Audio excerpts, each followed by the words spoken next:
আপোনালোকে মোৰ থাম্বনেইলটো দেখি গম পাইছে ইতিমধ্যে আপোনালোকৰ আসাম পুলিচৰ সেকেন্ড লিষ্ট আহিবনে নাই তাৰ ওপৰত কথা পাতিম আৰু উইথ আপোনালোকক কালি CM ছাৰে নিশ্চয় ক'লে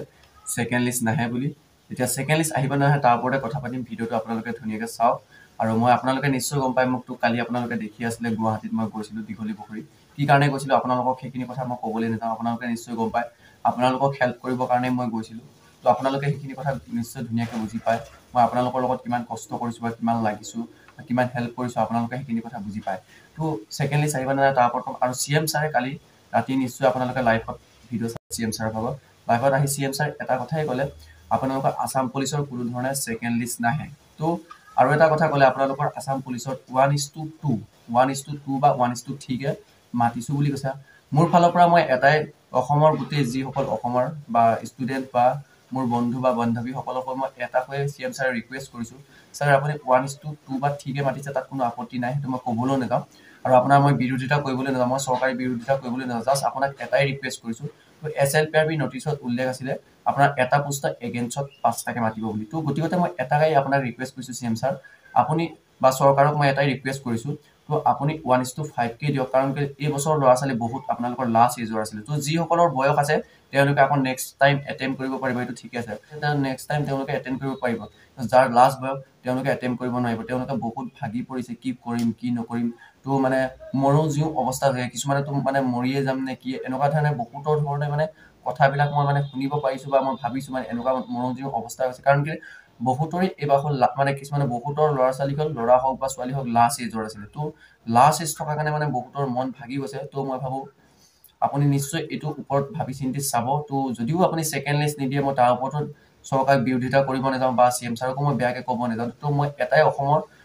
ৰাইজৰ হৈ বা অসমৰ ষ্টুডেণ্টৰ হৈ বা ময়ো এজন ষ্টুডেণ্টে হয় তো ষ্টুডেণ্টৰ হৈ মই আপোনাক এটাই ৰিকুৱেষ্ট কৰিছোঁ তো যদি সেকেন্ড লিষ্টখন উলিয়াই দিয়ে চবৰে ভাল হ'ব যাৰ লাষ্ট এজ আছিলে তেওঁলোকৰ বহুত এটা বেছি ভাল হ'ব আৰু যাৰ বয়স আছে তেওঁলোকেতো মই আপোনালোকক যাৰ বয়স আছে মই এটাই ৰিকুৱেষ্ট কৰিছোঁ আপোনালোকে ভালকৈ এতিয়াৰ পৰাই ভালকৈ প্ৰিপেৰেশ্যন কৰি থাকক ফিজিকেলৰ কাৰণে আৰু মই আপোনালোকৰ লগত যিমানখিনি কষ্ট কৰিলোঁ নিশ্চয় গম পাই আপোনালোকৰ সেকেন্ড লিষ্টৰ কাৰণে মই আপোনালোকৰ লগত গুৱাহাটীতো গৈছিলোঁ বা ৰিকুৱেষ্ট কৰিছোঁ আপোনালোকে সেইখিনি কথা বুজি পাই মই সেইখিনি এক্সট্ৰাকৈ ক'বলৈ নাযাওঁ মই যি কষ্ট কৰিলোঁ আপোনালোকৰ মৰমৰ কাৰণে কৰিছোঁ মই আপোনালোকক হেল্প কৰিবৰ কাৰণে কৰিও কষ্ট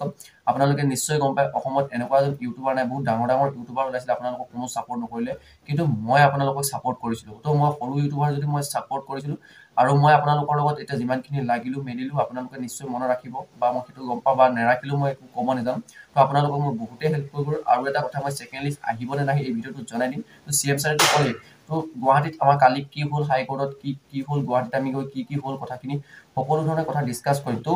আৰু এটা মই আপোনালোকক কৈছোঁ আজি মই ৰাতিপুৱা আহি পাইছোঁ দেখিছে নিশ্চয় মোৰ মোবাইলতো ইমান চাৰ্জ নাই তো গতিকে মই তথাপিতো বোলো আপোনালোকক এটা আপডেট দি যাওঁ গতিকে আপোনালোকে ভাল হ'ব সেকেন্ড লিষ্ট আহিবলৈ নাহে তো কালি গুৱাহাটীত আমাৰ কি হ'ল কি নহ'ল এইখিনি আলোচনা কি কেনেকুৱা ধৰণে হ'ল গোটেইখিনি কথা জনাম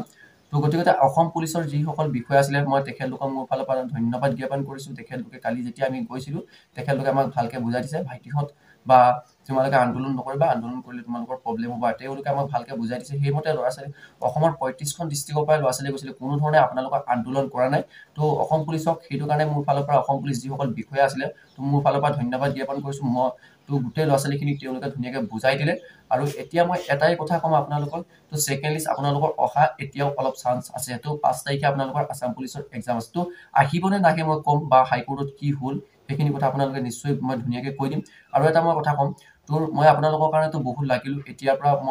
মই নিজেও পঢ়িব লাগিব কাৰণ কেলৈ মোৰ আসাম পুলিচৰ যেতিয়া মই পাছ কৰি থৈছোঁ তো এক্সামটো মই ভালকৈ দিব লাগিব মই পঢ়িব লাগিব আৰু আপোনালোকে মোক আশীৰ্বাদ কৰিব যাতে মই অসম পুলিচৰ এক্সামটো যাতে ভাল হয় মই বা অসম পুলিচৰ যাতে এইবাৰ চাকৰিটো পাওঁ আপোনালোকৰ কাৰণেতো মই বহুত লাগিয়ে দিলোঁ আপোনালোকে জাষ্ট মোক এইটো আশীৰ্বাদ দিলেই হ'ল অসম পুলিচৰ যাতে মই চাকৰিটো পাওঁ আৰু আপোনালোকৰ গুৱাহাটীত কি আলোচনা হ'ল আমাৰ কি নহ'ল এইটো মই আজি ৰাতিকে 6টা বজাত বা 6:30 লাইভ আহিম তো এতিয়া মই মানে কি হৈছে মোৰ চাৰ্জ নাই চাৰ্জ থকা হ'লে মই ডিটেইলছত আলোচনা কৰিলেহেঁতেন আপোনালোকৰ সেকেন্ড লিষ্ট অহা মানে চান্স এটা আছে মই আপোনালোকক ক'ম মই গধূলিকৈ 6টা বজাত আপোনালোকক লাইভ আহি কথাখিনি ধুনীয়াকৈ ক'ম আৰু মোৰ এতিয়া মানে কি হৈছে মোবাইলত চাৰ্জ নাই আৰু আপোনালোকে মোক বেয়া নাপাব মই আপোনালোকৰ কাৰণে বহুত চেষ্টা কৰিম আৰু ভিডিঅ'টো যিমান পাৰে এই ভিডিঅ'টো শ্বেয়াৰ কৰি দিয়ক যাতে CM ছাৰৰ ওচৰত যদি পৰি যায় তো তেওঁ ভাবে যাৰ লাষ্ট এজৰ ল'ৰা ছোৱালীখিনি আছিলে তো 1:2 মানে 2 বা 3 মাতিছে CM ছাৰে নিজে কৈছে 1:2 বা 3 মাতিছোঁ তো 1:5 মাতি দিয়ক তাৰ মানে যাৰ লাষ্ট এজৰ ল'ৰা হ'ব তেখেতলোকে যাতে চান্সটো পায় তো লাষ্ট এজৰ ল'ৰা ছোৱালীখিনিৰ কাৰণে বহুত ভাল হ'ব তোমালোকক মই এটাই ৰিকুৱেষ্ট কৰিম তো তোমালোকে মোক ছাবস্ক্ৰাইব কৰা বা লাইক কৰা বা কমেণ্ট কৰা নকৰা মই সেইটো নকৰোঁ। তোমালোকে যিমান পাৰে ভিডিঅ'টো শ্বেয়াৰ কৰি দিয়া, CM ছাৰৰ ওচৰত যাতে কয় যাৰ যাৰ লাষ্ট এজ বয়স তেওঁলোকে যাতে মানে কি চান্স পায়, যাতে ৰিটাৰ্ণ এক্সামটো দিবলৈ চান্স পায়। আৰু বহুতে কৈছিলে দাদা তোমাৰো ৰিটাৰ্ণৰ নাম আহিছে, তুমি ভালকৈ পঢ়া, এইবিলাক কিয় লাগি আছা বন্ধু, বকি মেলি নাথাকিবা, তুমি পঢ়া শুনাত মন দিয়া। আৰু যিসকলে মোক ছাপোৰ্ট কৰিছিলে মই তেখেতলোককো ধন্যবাদ দিছোঁ। ৰিটাৰ্ণত যিসকলৰ ৰিটাৰ্ণৰ নাম আহিছে তেখেতলোকে কৈছে কিয় মাতি আছে, ছেকেণ্ড লিষ্ট আমাক নালাগে, তুমি ভালকৈ পঢ়া। মই তেখেতলোককো ধন্যবাদ দিছোঁ। আৰু যোনে যাৰ যাৰ ফাৰ্ষ্ট লিষ্টত নাম আহিছে তোমালোকে মোক বেয়া পাই নাথাকিবা, মই চবৰে ভালৰ কাৰণে মাতটো মাতিছিলোঁ, তোমালোকে বুজিছা। আৰু তোমালোকেও মোক কৈছা আপুনি ভালকৈ পঢ়কে, এতিয়া সেইমতে মই পঢ়া শুনাটো ষ্টাৰ্ট কৰিম। আৰু তোমালোকেও ভালকৈ পঢ়া, যাৰ যাৰ ফাৰ্ষ্ট লিষ্টত নাম আহিছে তোমালোকে ভালকৈ পঢ়ি থাকা, যাতে তোমালোকৰ এক্সাম ভাল হয়, মোৰ এক্সাম ভাল হয়। ইমানকে মোৰ ফালৰ পৰা ধন্যবাদ জ্ঞাপন কৰিছোঁ। তোমালোকে এক্সামটো ভালকৈ দিবা। আৰু যিসকলে ছেকেণ্ড লিষ্টৰ কাৰণে লাগি আছে তোমালোককো মই ধন্যবাদ জ্ঞাপন কৰিছোঁ। আৰু গধূলিকৈ তোমালোকে মোৰ লগত লাইভত 6টা বজাত জইন হ'ব বুলি মই আশা কৰিলোঁ। সকলোবিলাক কথা তোমালোকে ডিটেইলছত বুজি পাই যাবা। ইমানতে কৈ মই ভিডিঅ'টো ৰাখিছোঁ। ধন্যবাদ।